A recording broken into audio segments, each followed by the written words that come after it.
seorang ulama sufi yang tinggal di daerah Marwah, termasuk wilayah Basrah, suatu ketika melaksanakan ibadah haji. Dalam perjalanan itu ia singgah dan tinggal di Kufah beberapa waktu lamanya.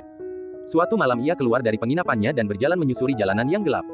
Tiba-tiba dari suatu rumah ia mendengar suara seseorang sedang munajat berdoa, "Ya Rabbi, demi keagungan dan kebesaranmu, sungguh aku berbuat maksiat itu bukanlah kumaksudkan untuk menentangmu, dan bukan juga karena kebodohanku akan hukum-hukum syariatmu, tetapi semua itu terjadi karena kesalahanku, karena kelengahanku, karena aku terlalu mengandalkan kemurahanmu akan menolong keadaanku.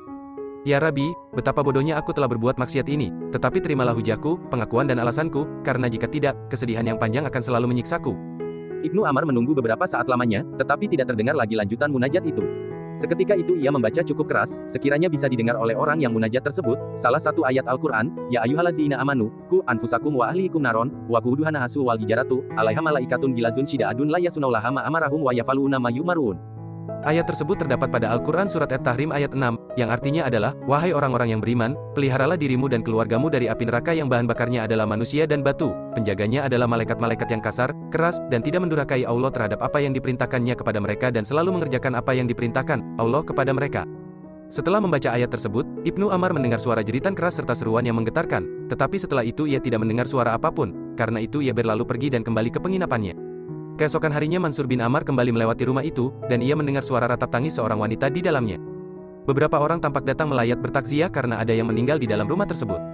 Ia mendengar beberapa percakapan, dan wanita yang sedang menangis itu berkata, "Sesungguhnya putraku ini sedang salat tahajud qiyamul lail tadi malam, setelah selesai bermunajat kepada Allah, tiba-tiba terdengar seseorang di luar rumah yang melantunkan ayat tentang ancaman neraka kepada anakku. Mendengar ayat tersebut anakku langsung kejang dan ia meninggal. Semoga Allah tidak memberikan pahala kepada orang yang melantunkan ayat tersebut." Ibnu Amar sangat terkejut mendengar perkataan tersebut. Ia segera pulang dan menangis penuh penyesalan. Tidak disangkanya kalau ayat yang dilantunkannya itu menyebabkan pemuda, yakni putra sang ibu itu meninggal. Mungkin kalau didiagnosa secara medis sekarang ini bisa dikatakan terkena serangan jantung. Rasa terkejut dan takut yang begitu mendadak sehingga jantung berhenti berdetak. Ia terus-menerus bertaubat kepada Allah atas kelancangannya, membacakan ayat sehingga menyebabkan kematian orang lain. Pada malam harinya, Ibnu Amar bermimpi bertemu dengan seorang pemuda dalam keadaan yang sebaik-baiknya. Entah kenapa ia mengenali pemuda itu adalah yang meninggal karena lantunan surat At-Tahrim ayat 6 yang dibacanya. Padahal ia belum pernah bertemu atau mengenal dia sebelumnya, seolah ada bisikan gaib yang memberitahukan hal itu kepadanya. Ia berkata kepada pemuda itu, "Bagaimana Allah memperlakukan dirimu?" Pemuda itu berkata, "Allah menganggapku sebagai syuhada, mati syahid, sebagaimana para syuhada di perang Badar." Ibnu Amar menatap pemuda itu penuh ketakjuban, sekaligus keheranan. Ia berkata, "Bagaimana bisa begitu?" Pemuda itu berkata, "Para syuhada perang Badar itu ditebas oleh pedang-pedang orang kafir hingga tewas, sedangkan aku tewas ditebas oleh pedang Allah yang Maha Pengampun." Segera setelah itu Mansur bin Amar terbangun, ia tidak lagi bersedih, justru bahagia karena telah menjadi jalan bagi pemuda itu memperoleh derajat syahid di sisi Allah.